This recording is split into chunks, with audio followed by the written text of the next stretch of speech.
Hey everyone, I'm James Manus, Mount Juliet Vice Mayor, and just wanted to thank you for joining us. We're kicking off the March version of our virtual town hall series. So, just wanted to start out by thanking you, introducing myself, and just wanted to thank all of you that have taken the time to make this a priority. And one of the things I really wanted to get into tonight was, this is March 2020, and this is a month that's going to go down as well, very different in the history of Mount Juliet. We've seen things this month that I don't know that we'll ever see again in this city, and hopefully not. I was just talking with my family, and my wife is a teacher.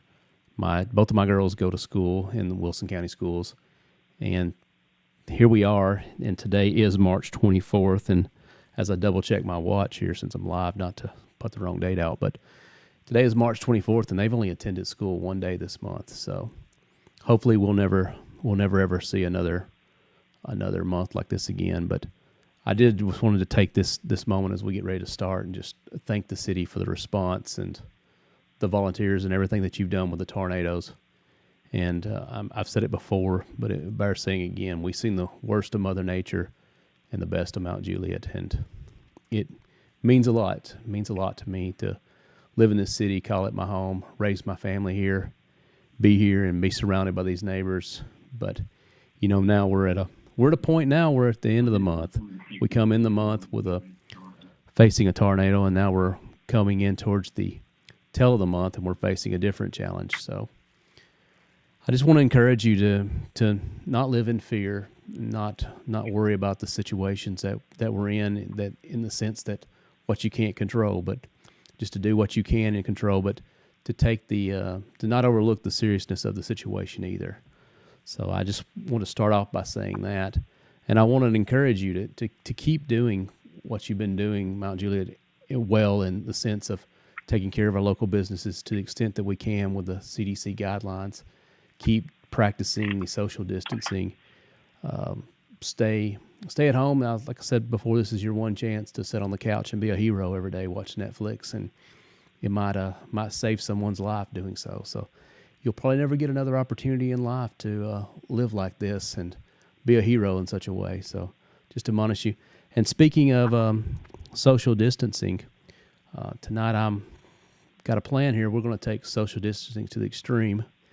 And I've got the microphone here, which is a little, sometimes I use the lapel when I do these type of events. It just looks less like there's a microphone in my face. But tonight I'm going to have to put the headphones on because instead of being 6 feet away with CDC guidelines, I wanted to take it up another notch and actually have someone's going to be helping me co-host this meeting. But like I said, instead of doing 6 feet, we're doing almost 6 miles. So I'm going to bring him on here and let him introduce himself. Jackson, can you tell us about it? Hey there, James. Can you hear me? I hear you just fine. All right. Awesome. Well, thank you for having me. I think when you first suggested that I co-host one of these about maybe 2 months ago, it's certainly not what either of us had in mind. But yeah, I'm out here on the east side of town, out in Jackson Hills. A little bit about me. I work in concerts for a living, design lighting and video, which is what brought my wife and I here to Mount Juliet. But it's been an interesting couple weeks with COVID-19. I mean, anyone who's not living under a rock, all concerts have been suspended. So the way of life I depend on to make money is totally dried up until we get to the other side of this for the foreseeable future. I mean, my family, we're ready to weather the storm, but I mean, there's so many people that I work alongside every day that have been really hard hit by these cancellations. Most of them are contractors, not on payroll with any companies, so they aren't eligible for a lot of the assistance programs and a lot of things that are going on out there benefiting a lot of people. So I've been doing everything I can to help them out in any way I can, but it's for a lot of people near and dear to me, it's been a hard couple weeks. But well, sorry to start off on a negative. On the brighter side, I think COVID-19 is probably the best thing to ever happen to my dog. I don't think he's ever had this much of me. But yeah. Well, that's definitely the brighter side of it, and it's impacted all of us, in different ways as we go through this. And I've said, some of us it's hit us with our income, the others of us hit us with maybe our retirement savings, and for everyone just a sense of uncertainty. But unfortunately for others, it's really impacted their health and just the seriousness of the situation. Some people just have not survived it. Fortunately, where we're at, well, the numbers still indicate low, and I've seen the testing results today, and it looks like the test numbers for the area are less than what we had initially feared might be. So that's a positive thing, and I think everybody should take those positives in there. And of course, we just heard the president in the press conference, and he was saying that he wants to see this come to an end by Easter. So I've heard other people say Easter. Heard somebody else suggest maybe Passover, but that would be awesome if we see this end at that point. And some people I think maybe consider that optimistic, but maybe a little optimism is not bad in this situation. So definitely, I just encourage everybody, just keep the better we and closer to God that we follow these guidelines. I think the quicker we get out from under this. It's the ones that are just ignoring it until somebody forces them to do it, which is the problem, which is we'll keep spreading it. And of course you'll see local governments and state governments have to take it to a different, more extreme measure to get people to comply if the numbers start going up. So let's do everything we can to keep it down within reason, and hope it doesn't come to outside of reason. So Yeah. Anyway, well, I'm Jackson. I mean, I hate to hear that it's impacting you, and you were actually one person I thought of when it started. I was like, man, because I knew you had you were going to South America, I believe, and that trip that happened just in time to get in and get back, and working on a show in Atlanta as all the cancellations were coming in. It was a couple of days. It was one thing after another. Coachella was getting canceled. Corporate shows were getting canceled, and the writing was on the wall pretty quickly there. Yeah, that was, I thought about it, and then I thought, well, that's going to be one industry it's hit. And I mean, for me, and some people don't know this, I'm going to mention it. All the members of the Board of Commissioners in Mount Juliet are part-time, meaning we don't work for the city full-time. This is a second job for everyone. Some are maybe more closer to semi-retired than others, and then you got people like me, a father raising a family, a full-time job, and this on top of this. But I can say from my full-time employer, I mean, for us, sales are down.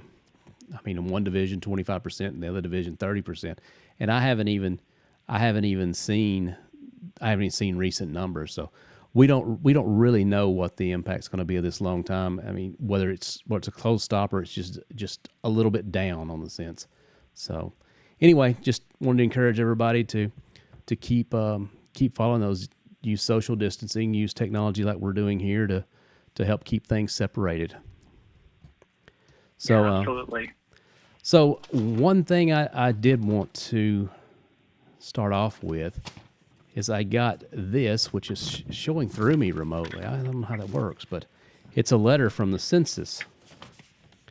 And it's I go the wrong way with the camera. I mean, it's the letter from the Census here, and it's like enter your census information. I did it just before the call, maybe a couple hours before this call, and got on there and filled it out. It was real quick information, and if I think some of you maybe wonder why everybody in local government just keeps talking about the census. I mean, do we feel that level of obligation to the federal government to collect these numbers for them? Well, we do in a sense, and there's a reason why. For this, filling out this little form for the census, or the person who comes by your house who collects the information, providing this information to the city of Mount Juliet, every number that gets collected on here, every person, that population count that we have, is It's $150 that is collected annually from the state. So for my house, a family of four, that's $600 a year. And if you take in the fact that the census is collected every 10 years, I mean, this is like a $6,000 piece of paper to the city.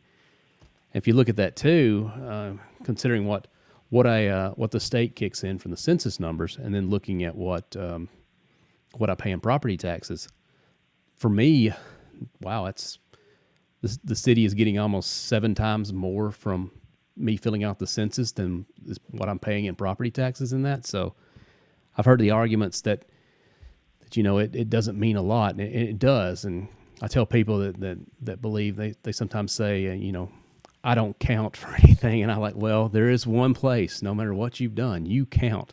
You're worth something. So fill out your census form, get that in. It really helps us out. It helps with the city through direct funding from the state. It helps with the schools with the funding that they get. And it also helps us out with representation when, of course, the seats are all redistricted according to the proportion by population. If the population goes up in the state of Tennessee, we get more representation in Congress. If it goes down, we lose representation in Congress. So that impacts it all the way up to the federal level and all the way down. So if you've ever wondered why all the people from the government are always talking about the census, that's exactly why.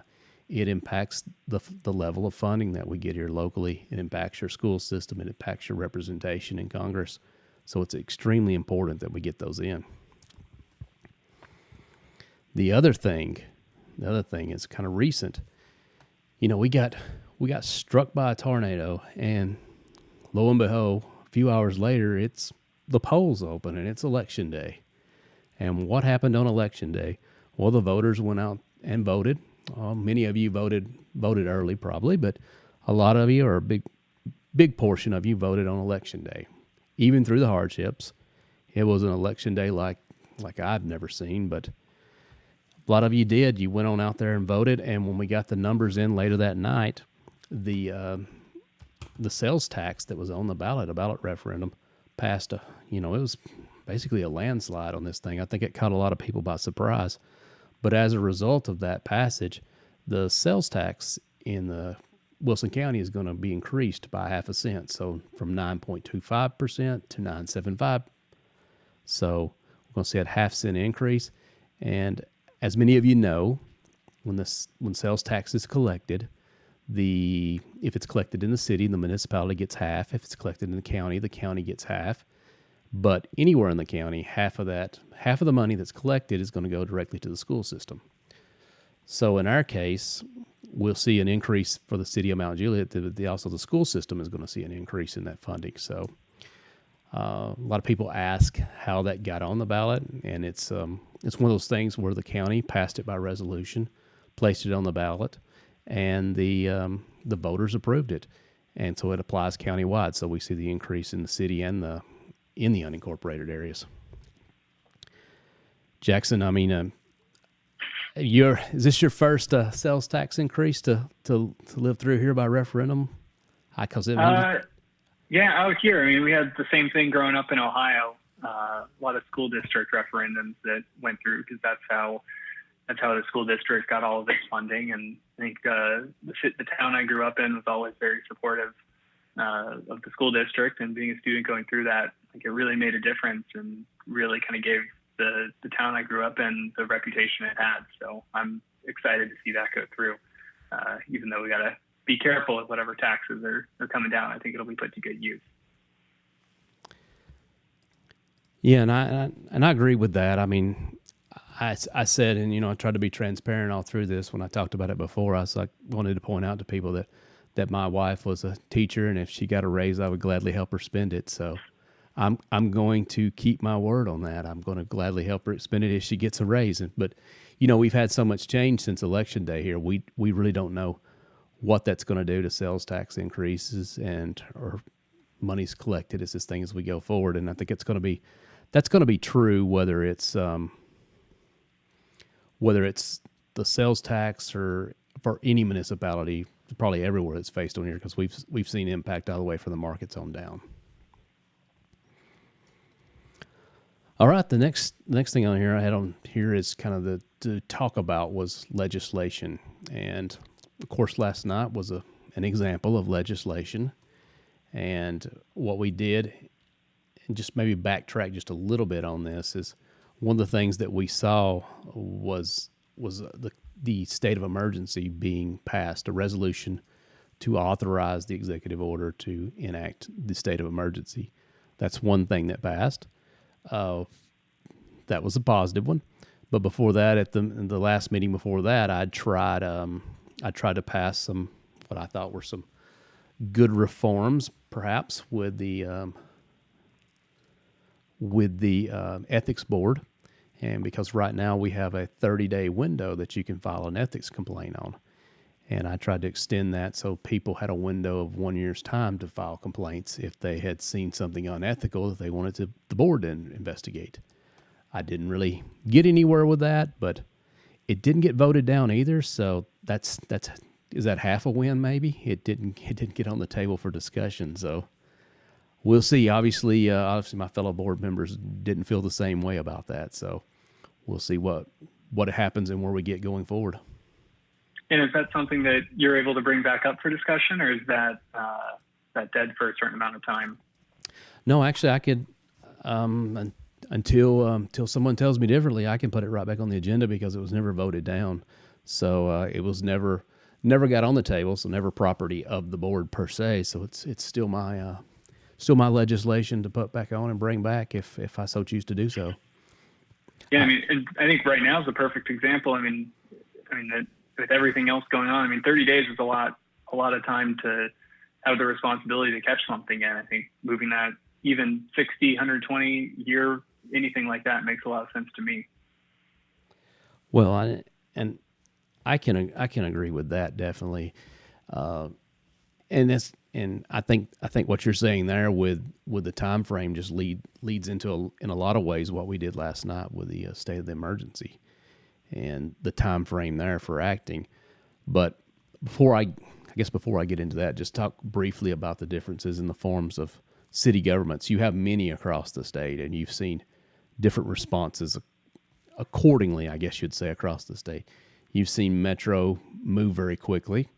They have an elected mayor who is the executive branch, and he's empowered by the voters to be so.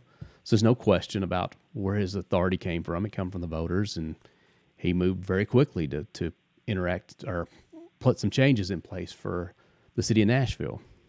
You see Lebanon moving quickly thereafter to do it, and they have an elected mayor. It's full-time mayor. I mean, all the mayors are elected, obviously, but Mayor Ash is a full-time mayor, so he's the executive at Lebanon, meaning the department heads and the employees answer to him.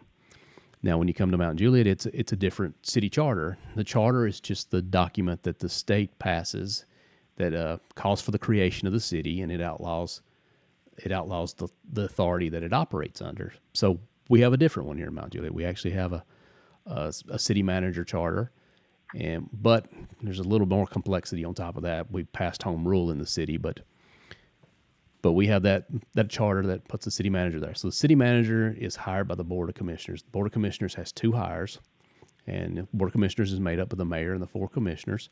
So we have two hires, the city judge and the city manager. The city manager is, for all practical purposes, the executive there at the city. So all the department heads, police chief, fire chief, parks director, public works, all of those, finance, IT, they all report to him. And he handles the day-to-day activities. Going back to what I said, we're all part-time. So he's responsible for the day-to-day activities of the city. So for us to do any sweeping changes like that, we did pass the executive order last night. And what we did is, being our body, being legislation, we met in what's called an emergency meeting, which means we put out 12-hour notice, and we had that meeting, and we passed the executive order. And that empowered the city manager and the mayor to make some changes a lot more quickly than what could be under our normal circumstances where we'd meet every 2 weeks. And it's sometimes to spend money or procure contracts or something would have taken 2 different readings to do. So in some cases, you would have seen 4 to 5 weeks between being able to do something. When you're dealing with a threat that's expanding exponentially, having 2 weeks between each meeting is not the not the optimal way to go forward. And for a No, not at all. and for a ordinance, you have to have 15 days between first reading and second reading, so that slows it even more. And can you speak at all to the reason why the city's set up like that in the first place without having a full-time mayor? Is that something to do with, like, at its creation, the city was smaller or something to that fact, and now it's about the same size as Lebanon? Is that something the state was pushing towards at that time, way back when? That's a good question, and I don't know the answer as to why one wound up the way it did and the other. There's so many different. Some of them are called private act charters, meaning it. I guess the best way to describe it is the whole thing was just made up from scratch. Probably what they did was took a boilerplate of one and just Yeah. altered it a little bit, and of course that made it different from what was in public law, so it became a private act.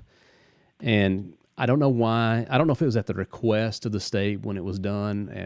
If one, when it was being incorporated, requested it to be done one way, and the other one requested it to be done the other.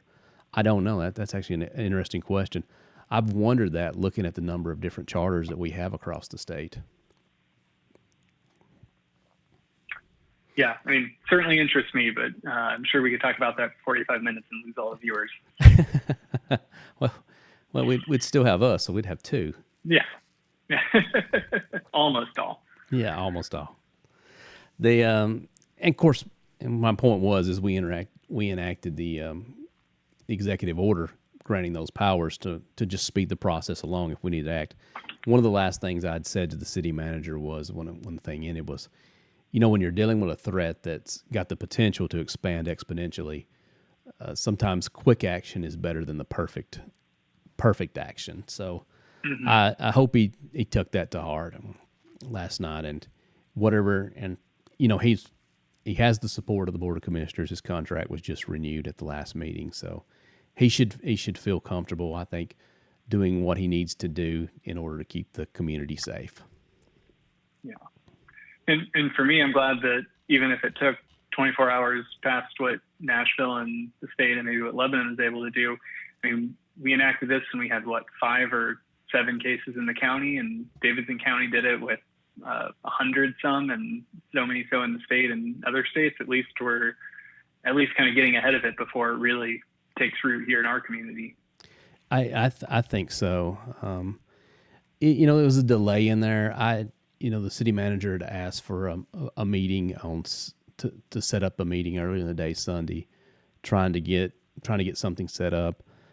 Initially, there was a little resistance. I went home and did a live stream on here, and after doing a live stream on here, I'd said, I'm just going to call for a special meeting. I put it out there, and I honestly was not sure what was going to happen. I didn't know if everybody would just be opposed to the idea, or if there was somebody that would be willing to jump on board. Commissioner Justice responded pretty quickly and said, "Yeah, I want to do the emergency meeting." The reason it was done that way is, according to our code, it takes 2 commissioners to call a special meeting. The city manager could, or the mayor could independently, but if the commissioners do it, it takes 2. So I think that was good. For the city manager could have called it, but this gave him just even more of a show of support in getting it done. So we got that done last night, met, and got it passed. Yeah, and I think the burning question in everyone's mind, I think I see Jeff here commenting with it, is what does this actually mean for us, and what changes, what impacts? I know there's some business closings in there, and we're being asked to follow the CDC guidelines, but how does that really impact everyone's day-to-day life here? And that's a good question, and I guess I should look here at the comments. But yeah, I see Jeff asking the question. What actually changed out of the meeting as far as everyday life is really nothing. It's the same. We're operating under the same authority, which is Executive Order 17 from the governor. We're still operating under that. The 2 things that you can actually put out there to say that are actually different today than yesterday, because we're right at 24 hours when we meet. The things that are different 24 hours from now is one, we put into at least the resolution there that the sewer fees are going to be waived. I'm not waived, but they will not be disconnects. Be careful how I say that. There will not be disconnects for non-payment or late payment during the emergency order. So that's important for people that perhaps don't have their income or just struggling in different ways. That's put in place. So that's one thing. The other thing is it clears the way for the city manager to act quickly if need be. So that's the two things that are really different that we see today versus yesterday. So we put that ability of the city manager and the mayor to move quickly on that. Yeah, and I think an interesting thing that was easy to miss, and I was pretty confused watching the meeting last night until you clarified it yesterday evening, what you were trying to get at with tattoo parlors and hair salons. And I think that's probably worth touching on, and so everyone can understand that you're not anti-business, and I think it came from a very rational place as far as I'm concerned in terms of staying safe out here in Mount Juliet. Yeah, that was one, and you know, I talked to several people about it, some that work there, even some owners, and then just some people with concerns. And one of the things that they pointed out is with Nashville closing down, we were starting to see a surge here of people coming over to use our businesses because they were still open, because we didn't have any prohibition against opening. So that was one of the things that I brought up last night to try to amend, to put into that. I made the motion to amend it. I had a second, and then the attorney spoke, and then my second went away. So I didn't really even get to discuss it at the table to try to put those in there. And I realized there's some concerns about liability, but here's the reality: we're a city, and every day we have people out there that work for us. We have some sort of liability that happens every single day, and it doesn't matter what we do or don't do. Our liability in general doesn't go away. We're charged with police powers for a city of roughly 35,000. If you will fill out your census, it will help us nail down exactly what that number is. But we're a city that's charged with police powers for that, for protect them.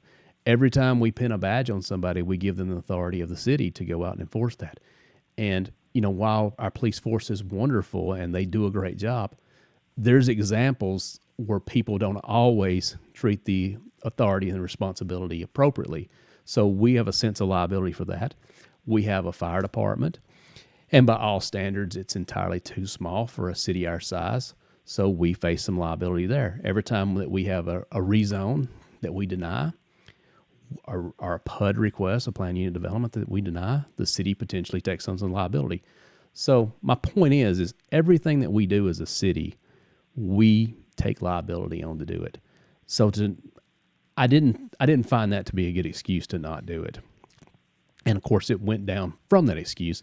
And I understand too that it's getting, I mean, it's really, and there's no playbook on how to handle a global pandemic, but yeah, there's not. I would have taken that class from MTask if they had offered it, but it does not exist. There's no playbook on how to do it. So I know we're getting into some untested waters, but you know, if we would have been a different city somewhere else, not directly beside a metropolitan area where people could easily just drive over, I mean, just literally across the street or just a mile or so in some places, it might not have been so important. But when you denied that service, I'd say by Metro denied it, and, you know, justifiably so, to 500,000 people or so, and you're directly right beside them and you offer that services, it only stands to reason that perhaps some of the 500,000 or 650,000 or the population there might come frequent yours. And we see Davidson County as one of the highest outbreak alerts out there in the state. I know Shelby County is unfortunately catching up somewhat, but Davidson County is still the leading county as far as the number of infections or number of people that have tested positive. So us being right beside it, I feel we as a city have to take other precautions that maybe other cities might not feel are justifiable, but I felt for this city it was justifiable. Yeah, or at least even a conversation on the matter. Yeah, and that was kind of disappointing not to even be able to have a conversation or speak to the pros and the cons of it. And I mean, is that something that in the power that's given to the city manager, if that does seem to be a problem with a lot of influx of people, or God forbid any sort of infection outbreak through a business like that you would have the authority to close that, or would that come back to the legislative body? No, by passing the resolution and enacting the executive order, that authority is now placed in the hands of the mayor and the city manager. Is that oversight by the mayor of the city manager, or how does their relationship work under the state of emergency? This is as far as I know, this is only our second state of emergency, and they both happened in this month. So, so there's not a lot of precedence, I guess, for how this is acted. The one at the beginning of the month, the city didn't take official action to enact it. We just when we declared a state of emergency, and what we did at that point was we suspended days off for officers. The officers all started working 12-hour shifts, and there was a noticeable difference from when we said, "Hey, we're under a state of emergency, and this is what we're doing differently than we were doing the day before," and with obvious reason why. And this one in a lot of ways was done for symbolic purposes to reassure people. So it does some reassurances. It gives the authority there. But to answer your question, I would imagine they would discuss it very closely and work through it. Yeah.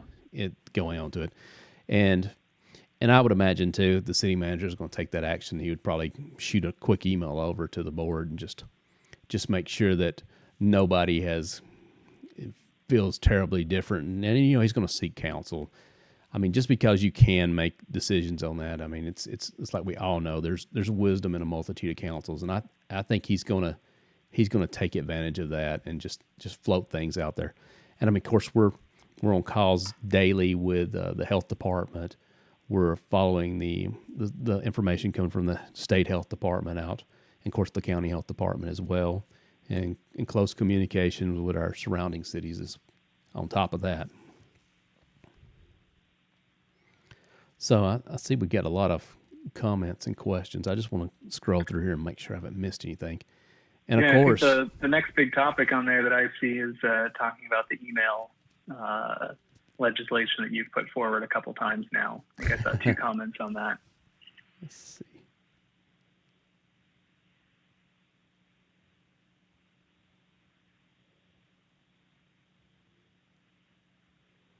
Someone said, "How do you get another copy?" I assume you're asking about the census. In my case, I delayed a few days in filling it out, and another one just came. There, apparently the federal government gets a good rate on postage. What actually changed? Unbelievable. Transparency city. Transparency use the city email is going to speak to that.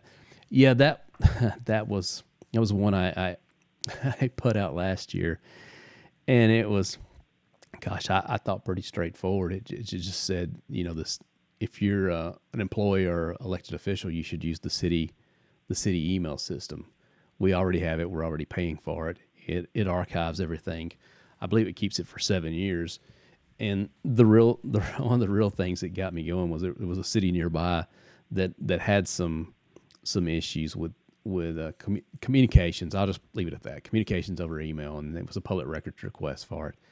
And I got to thinking, I was like, what would that look like in our city?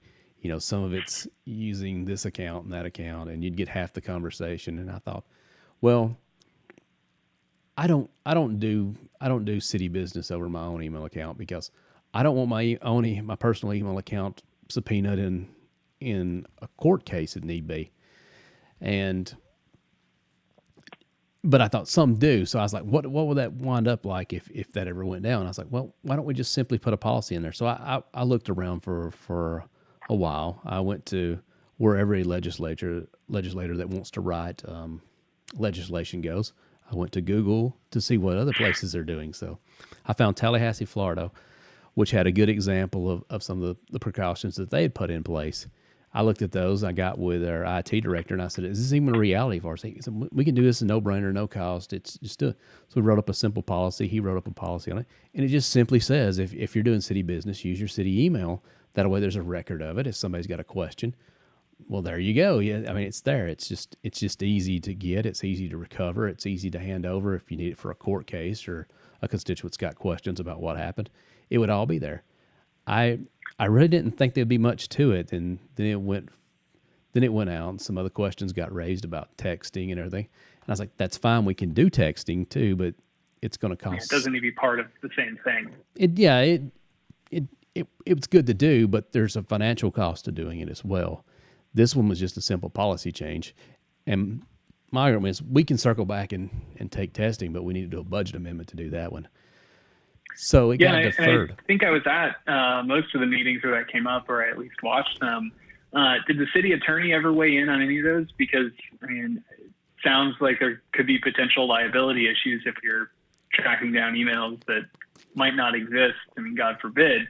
But for a city and a government that is so liability averse, I mean, the same reason that your amendment on other businesses in Nashville had closed seems like a no-brainer, zero-cost way to reduce the city's liability. Yeah, I thought I don't recall the city manager weighing in on it. I'm sure he probably did. Probably asked some Or questions city along. attorney, rather, Yeah, I'm not, sorry, city not the city manager. manager. I don't want to put Mr. Martin on any difficult spot. The city attorney, I don't recall him weighing in on it. He probably did at some point, but anyway, it got deferred and was going to go to a meeting. I waited and waited. The meeting was never called, and so I was like, well, it's deferred. Nothing. It hasn't been voted down. I'm not in the minority. I can just, meaning I wasn't in the minority of the vote. So I just brought it back again. I was like, well, here it is. Voted up or down, and of course it failed. It fell for lack of second the last time, and we did before then. We did have a meeting on it, but it's still, when it came back, there was no second. So it's still out there. It's something, I suppose, that could be brought back as well at some point. I I don't know what the point is to bring it back if there's no support to pass it.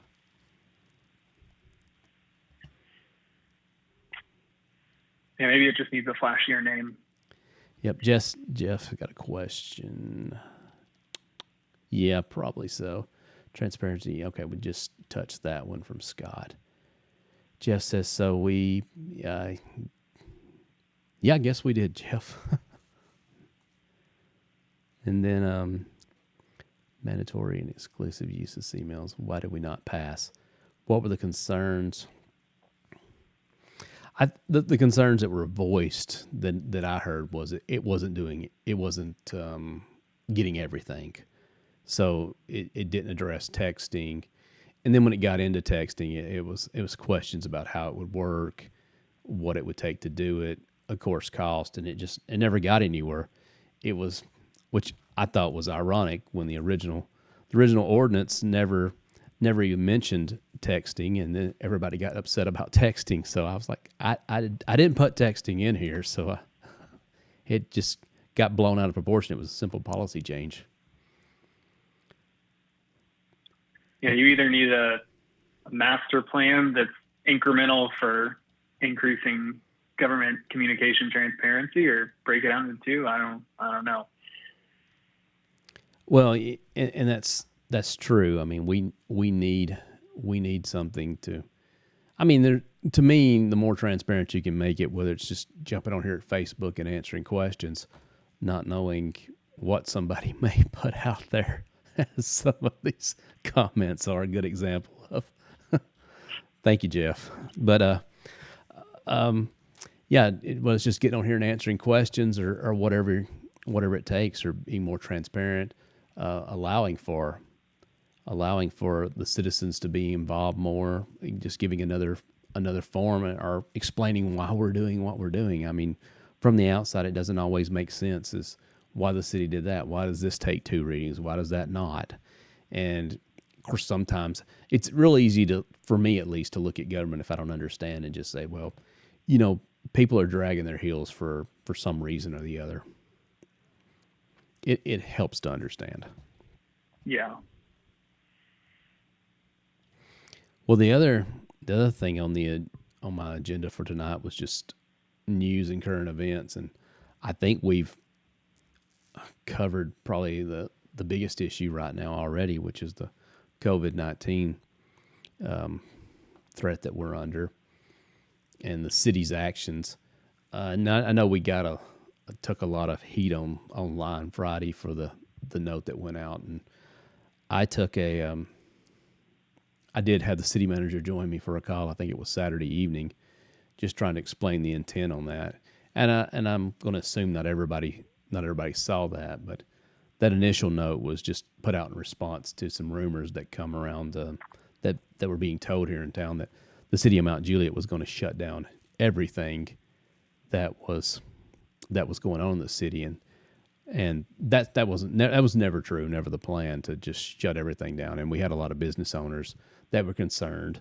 We had a lot of people that had suffered some tornado damage, and another thing that makes this city unique, and it's not unique to this exact area. I mean, there's a 50-mile stretch of this going across the state, but one thing that makes Mount Juliet unique in itself from most of the cities out here that are dealing with this is we have 100 or more homes. I think there were 300 and something damage total in the city. So we have well over 100 something homes in this community that don't have a kitchen. So if you go out there and start forcing restaurants to close 100%, you need to have a plan B on how people are going to eat out there. In some cities, I mean, I guess it's you can just tell people to go to the grocery store and grocery store only, and they can go home and cook. But that's not the reality that everybody in this city lives in, and that's one thing I don't want to see happen in our city. Is no matter what happens, is we forget about the people that are been essentially homeless, and some have been hurt, and not everybody survived that tragic event. So that we don't forget about them in this, and we're all suffering to some degree, but we got to remember that some people's suffering started a couple of weeks before ours did. Yeah, absolutely. And I mean, speaking of that and speaking of resources, did you want to touch at all on the new portal that the city and the police department set up? I think that was interesting coming out of the meeting last night. Yes, I do want to touch on that. Or am I jumping around the agenda for you? No, you're fine. I didn't have it on the exact agenda, but it was. I do have it I do have the link in the description for the meeting here. But I did see Scott here says I'm a tornado hit area, and it says when will the city award the bid for the cleanup? Scott, I don't know the exact date, but that again's an example of something that goes a lot slower than it looks like it should. And even though that we were hit under that, the law still applies for the state contract bids. And I don't remember what the time frame was on that, on exactly for as we were rewarding that, but we had to put the bid out on it. And that's perhaps a good question if we had maybe formally declared a state of emergency, or I don't know. I'm curious now that I'm thinking about that. If we'd have formally done it under the tornado, if we could have maybe sped that up in the way that we're doing it under the COVID-19 threat. Just a thought I had sitting here thinking about the time frame that it's taken to get that bid awarded. And do any of those bids hinge on national disaster areas, or does it have to be a local state of emergency? Because I know, I think, what was it, Davidson, Wilson, and one more county were declared a federal disaster area. All the bids are I shouldn't say all. I should say the ones I know about are with private companies, and I don't be careful how I say this, but they're all willing to come in and win your bid and spend your money and clean your community up. And now for us, what the declared disaster area means is that we can get some reimbursement as a city for the money that's spent. That's the big difference. If we'd had something that occurred here, maybe, sometimes you'll see straight line winds that'll do some damage, but it won't be called declared a disaster area. If that had been the case, then most likely the city would have bore the entire cost of that. I see Chris says, with so little traffic, is the Music City Star running? And if so, why? Chris, I do not know. I can tell you it is running. My wife does take it back from work on occasion. She hasn't been on it in a week or two, but we were just looking that up this afternoon. But, I mean, I'm sure there's probably a lot of people that do rely on it, maybe not so many out here in Mount Juliet, but all the other stations and services, it's hard to shut down public transportation, would be my guess. Yeah, and that makes sense. I mean, they probably have to they probably have to conduct some stringent cleaning between trips, but that they're still moving. And I guess probably the lack of number of businesses open does help people kind of spread out some on it. But Chris, I don't know, and I'll explain the reason I don't know is one, I don't ride it personally. It won't get me anywhere near where I work. But the other thing is the city does not operate the Music City Star. We're responsible for the station, but for some of the cleaning and the upkeep of the station, but we do not operate the Music City Star. Just scrolling here to make sure I did not miss anything. I like that, seeing people saying they did their census. Yeah, I got to admit, I haven't got around to that, but I certainly have time to do that now. Well, here, I mean, with COVID-19, doing it online is a great way to keep distance between you and a census worker. Not that the census worker is any more likely to be infected than I am, but you never know. They're going to be seeing a lot of people. I don't know what that's going to do to the census timeline, and I don't know. I don't know the wisdom of sending somebody around knocking on doors at this point right now. Well, the other thing, I mean, I think we've covered most of the agenda items on here. I don't see any more questions.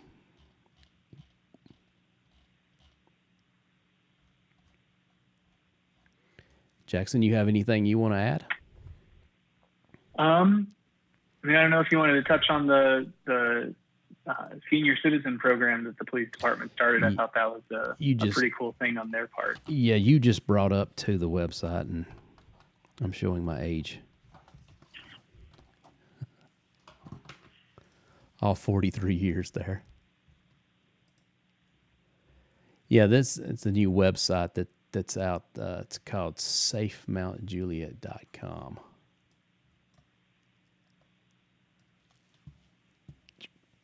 And Jackson, I just put it on the live stream right over your face. That's kind of rude, but yeah, it's Safe Mount Juliet, and this is the COVID. And you've got the information on here, the state of the emergency information, and that's again the link is in the description here, but it's got the state of the emergency information given out by the state and for the city. There's restaurants. There's availability for takeout. You can look those up in here. So, and, like I said earlier, this is especially important to the people that have been impacted by the tornado, that this is here and available. The other one that the police department has done a wonderful job of talking about and explaining is the Nextdoor Help Map. And if you're on Nextdoor, and if you're not, I encourage you to do it. This is really the application the city uses to do its neighborhood watch program through. So if you're not on Nextdoor, I encourage you to sign up. You can do it on your phone, or you can do it on your PC. It's just nextdoor.com. So if you're using this, you can sign up on here and say whether you need help or whether you're interested in giving help. So you can volunteer. And a lot of this is something like picking up groceries for the elderly that's not safe for them to get out, or you can ask for assistance. And it's really a way that we can socially distance ourselves from one another and still make ourselves available for anybody who needs help in our neighborhood. And then here you've got the senior citizens call check request that you were talking about, Jackson. You can go on here, and it says for residents 65 and older. You can go in here and sign up, and basically you're signing up for a welfare check from the police department. And this is just an awesome program that our police department is heading up and taking care of to get out here online and get it set up for folks. Because there's a lot of people right now that are at risk, and they've just really done a wonderful job putting this website together.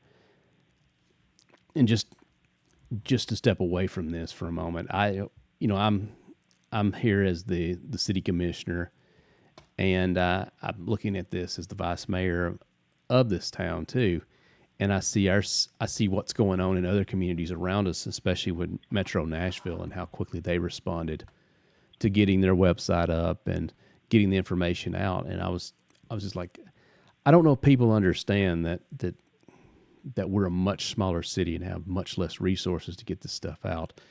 And I don't know if everybody just picks up on that. We have an IT department in the city. It's got 3 people on it. So we don't have an extremely deep bench to, just to pull people in on the weekend. They're doing other work. I mean, they're supporting the police department with the vehicles they have.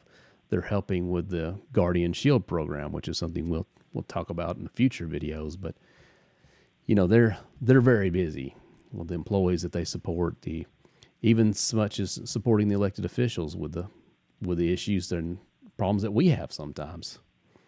But I was just really, and I'm saying all that to make a point. I was just really impressed how quickly they got all this information together and got this online and had it available Monday night. And just getting it out there. I know some members of the police department were probably very heavily involved in getting this together too. I'm just impressed with what they've been able to do with the number of people that they have, and I can't say enough good things about our staff. And same thing with their response after the tornadoes. Yeah, that was really amazing to see the turnout that after the tornadoes that had hit and come through, and how quickly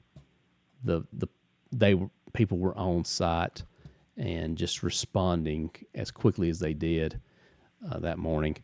I honestly, when it came through, didn't really have a full understanding of the scope of the damage that it did, and I'd just thrown some tarps in the back of my truck, and I was going to drive them over to somebody that was impacted because it had roof damage, and well, I can't even get to the other side of town. And then when I had seen the road was blocked with power lines, I was like, well, I know how to get here through on Clearview. So I drive through Clearview and there's a tree down this way. So I was like, well, we go this way, and there's a tree down that way, and go the other way. And here's a tree. I was like, what in the world has happened? And that's when you kind of stop there and you look and you check your phone, and all of a sudden the text messages are coming in. But I got as far as I could, and it's pitch dark. There's no light. You really fail to realize how dark Mount Juliet can be when there's no electricity in the middle of the night. And I don't know if there's a moon out or not, but with the cloud cover, it really didn't matter. You couldn't see. You just had the headlights of the car, and I could just see responder after responder just disappearing into the darkness to go look for people that night.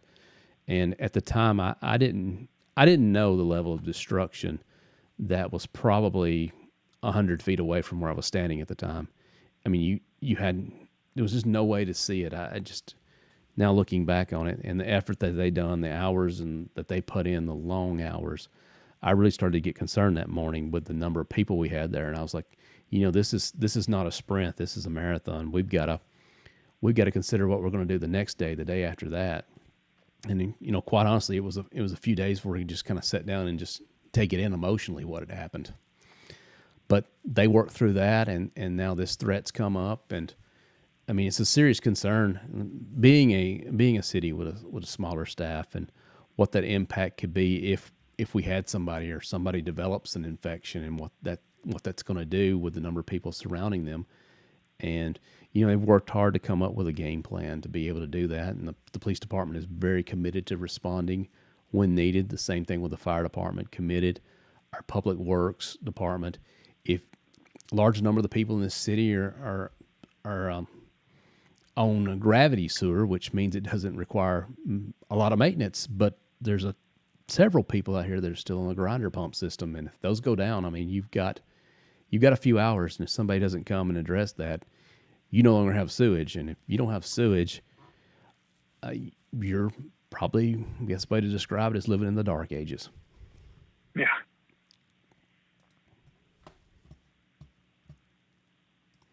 So the last thing I'll point out about this site, there's a restriction violation reporting portal on here too. So you can, if you have a concern, you can report it here anonymously.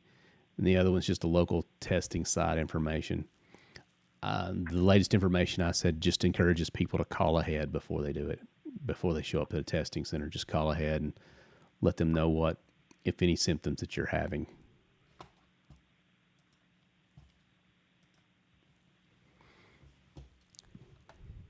All right. I'm going to try to check back over here for.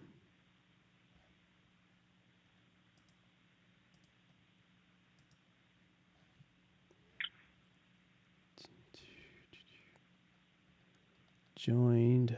Any idea of the financial impact to the city caused by the tornado or COVID, but are too early? Yeah, it's really too early to say. On one hand, you're like we lost a number of businesses. On the other hand, you look and say, well, where it struck financially to the city could have been much worse going through that, through other parts of the town, for as sales tax collections at least. But we don't know what that means to the city in terms of the tornado damage financially. Now, the other side of that coin is there's going to be some efforts to rebuild too. So perhaps that offsets. I honestly don't know. And even with sales tax numbers when they're collected, it's probably 60 days before we see those numbers in the city. It's at least 30 before we get a report on them. But with everything else going on, the COVID-19, it would honestly be probably impossible to split up which did what in terms of damage. And I expect there will be some to the city. I think we're a community that's poised in a way to survive it. We've got cash reserves. That doesn't bother me from a sense of financials in the short term. I mean, there may be some long term impacts, but I think financially the city will weather this well. And I say that prefaced on we're back to life as normal by May or middle of May at least, and Easter would be great, but getting back to life, the sooner the better. I mean, obviously people get out, shop, and for a lot of people, literally rebuild their lives. Yeah. I'm just looking here for any other comments.